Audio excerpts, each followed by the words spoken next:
Muslims often gloat and take pride in saying that Islam is the only one and true monotheistic religion.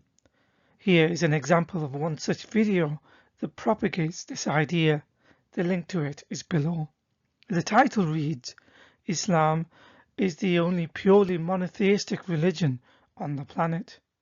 The speaker in the video goes on to say, quote, Islam is the only monotheistic religion. Not only is this false, if one scratches slightly under the surface, it becomes quite apparent that Islam is not as monotheistic as it claims for itself.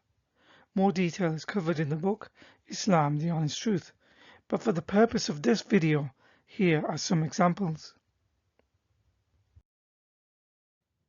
Islam is actually repackaged pagan idolatry that masquerades itself as monotheistic.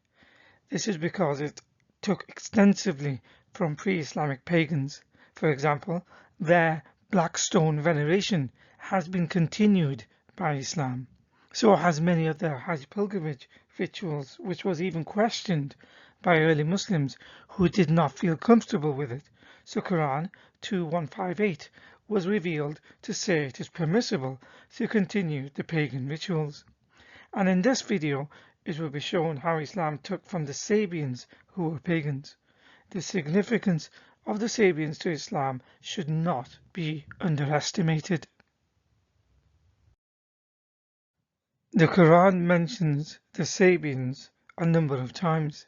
For example, in 569 it reads, Indeed, the believers, Jews, Sabians, and Christians, whoever truly believes in Allah and the last day and does good, there will be no fear for them, nor will they grieve. As the Quran speaks favorably about them, these verses have been interpreted to mean that the Sabians belong to the people of the book category, just like the Jews and the Christians. Although the Quran talks positively about the Sabians, they are not so well known as the Jews and the Christians are. In the book called The Last Pagans of Iraq, Professor of Arabic Language and Islamic Studies at the University of Edinburgh, Dr. Hameen Antilla writes on page 50 that the term Sabian in Arabic sources may be an umbrella term for different pre-Islamic religious groups such as Iraqi pagans, the Iranians, who were moon worshippers, as explained by Professor Green in her study Iranian Paganism and Islam, and the Mandeans, a Gnostic group which resembled Manichaeism and Babylonian elements. In other words, the Sabians are pagans. Even Muslim sources say the Sabians are not monotheists. An example of one admitting this can be found in this popular Muslim website under the title Who are the Sabians? It says that the early Muslims called the Salaf regarded them of people of no religion, and others say they worshipped angels. Within the entry Sabian in the Oxford Dictionary of Phrase and Fable, it says, it is said by some Arabic writers that the Sabians were professedly Christian but secretly worshippers of the stars. However, the Quran refers to them as from among those who can enter heaven. In the commentary of early Muslim commentators, such as at-Tabari, commentating on Quran 262, where Sabians are mentioned, it says that the term Sabians could mean someone who had become an apostate. In other words, someone who has come out of one religion and adopted another ideology. At-Tabari also says it is recorded that the Sabians worshipped angels. He also mentions that they had the Shahada testimony, the same testimony of faith that later became the testimony for Muslims. The Muslims only suffixed Muhammad is the messenger of Allah onto it. The Sabians also prayed 5 times a day towards the direction of the Qibla in Mecca, just as Muslims do today. Such was the wholesale adoption of the faith that Muhammad was described as a Sabian. This will be evidenced in the next video. In the previous slide, at-Tabari mentioned some of the similarities with Islam and Sabianism. However, the list of resemblances is much longer. The full details are in the book Islam, the Honest Truth. However, here are a few more things from the religion of the Sabians that was later copied into Islam. The ritual purification before prayers. This was very important for the Sabians and has been continued by Islam.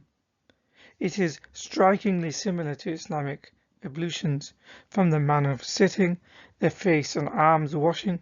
The Sabians believed ablutions washes away sins, as do Muslims according to this hadith. In this short clip by Associated Press, the link to the video is below. The man speaking in Arabic but translated into English says, when a Sabian person commits a sin or wants to ease the worries of life, he comes to the cleric to practice his religious rituals, where he must immerse in running water 3 times, the first to his soul, the second to himself, and the third to his body, so that his soul is purified. According to this hadith, Muhammad advised each part is to be washed 3 times. In addition to the 5 times prayers, another point of similarity is fasting for 30 days in the month of Ramadan, culminating in the Eid celebrations. Early Muslim scholar Ibn al-Nadim in his Kitab al-Fahrist quotes Abu Zinad, an earlier Muslim scholar from the 700s AD, as saying on pages 324 and 325, they fast 30 days every year and they pray 5 times in Yemen every day. And on page 319 that the Iranians celebrated the return of the moon after fasting Ramadan. It was called Eid al-Fitr. In Tafsir ibn Kathir, commentary of Quran 569, he says, Arab historians such as Ibn Hazm verified this fasting of the Iranians in Ramadan. In his article written in Arabic, dated June 2015, called Ramadan and Pagan Roots, the link to it is below. Contemporary scholar Dr. Nabil Fayyad reiterates the Sabians being pagan and what their practices were. For example, he says they were a pagan sect in the Middle East because they worshipped Sin, the moon, as their chief god, and they also worshipped the planets and other gods. The Muhammad was called a Sabian because he was performing the Sabian rituals, which included 5 prayers a day, where he performed movements identical to those performed by the Mandeans and Iranians. This will be covered in more detail in the next video. In addition, as just explained, the Sabian performed ablution before prayer. That in the Quran the Sabians are inferred as the people of the book, just like the Jews and Christians. The Ramadan was a pagan celebration practiced by the Sabians, as they used to fast that extended for 30 days. Even the name Makkah, anglicized to Mecca, which eventually became the name of Islam's holy city, is of Sabian origin. For the Sabians, Al-Makkah was considered a god which was venerated in Sabah, Yemen. As the Sabians worshipped the moon, their deity was often represented by a curved, sickle-shaped moon on their monuments. The same symbol eventually became the symbol of Islam, now adorning Islam's holiest sites and buildings. So in conclusion, Islam cannot be a monotheistic faith if it still contains idolatrous practices which it plagiarized from its pagan predecessors. Islam still bears the hallmarks of its pagan roots, such as the black stone veneration and Hajj pilgrimage rituals. Even the 5 daily prayers towards Mecca, ablution, fasts in Ramadan, Eid festivals, declaration of faith were all Sabian practices before the arrival of Islam. In essence, it took wholesale from pre-Islamic paganism. When one studies more into this, a common theme is that Islam takes from its predecessors and then repackages it as a uniquely new divine instruction found in the religion called Islam, not before trying to wipe out any connection from the religion it took it from, then claiming they were received through divine revelations by Muhammad from Allah. In the next video, it will be shown how early Muslims were indistinguishable from Sabians and how the term Sabian was used to describe early Muslims and even Muhammad for a time.